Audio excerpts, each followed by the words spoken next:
Christmas is the most iconic holiday in the world, and it's full of strange traditions.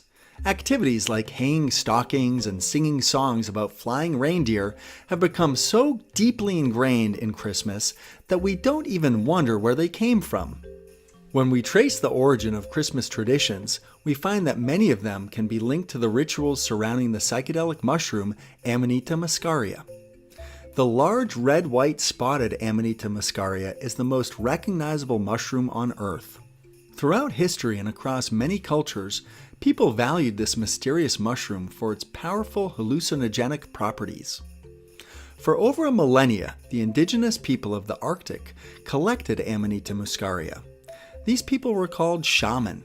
The word shaman is derived from the Tungus-speaking people of Siberia and connotes a religious specialist. Each year, the shaman would pick the amanita, dry them, load them into a big sack, and then on December 21st, during the winter solstice, the shaman would go from house to house delivering their gifts. These shaman were older bearded men who wore the symbolic colors of red and white to honor the mushroom. During the winter solstice, the entryways to people's homes were buried under several feet of snow, so it was easier for the shaman to drop the mushrooms down the smoke hole. This is where the idea of presents down the chimney comes from. The colors of Christmas are red, white, and green. These colors symbolize the red and white Amanita muscaria under an evergreen tree. Amanita muscaria is found throughout the northern hemisphere under conifers and birch trees, just like red and white presents under the Christmas tree. Although deaths are extremely rare, Amanita muscaria is poisonous. In order to reduce the toxicity, shaman would hang the mushrooms on tree branches for them to dry, just like the colorful ornaments on a Christmas tree. Santa's flying reindeer have a similar connection to the Amanita muscaria mushrooms.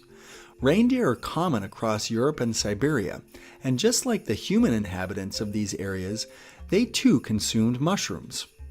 Siberians who ate the mushrooms may have hallucinated that the grazing reindeer were actually flying. Siberians would also drink the urine of the reindeer because the urine contained the hallucinogenic compounds without the harmful toxins.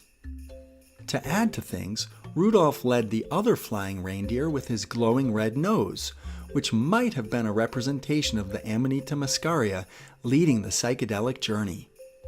And it's possible that the idea of helper elves assisting Santa might go back to the spirits encountered by the shaman during a mushroom trip.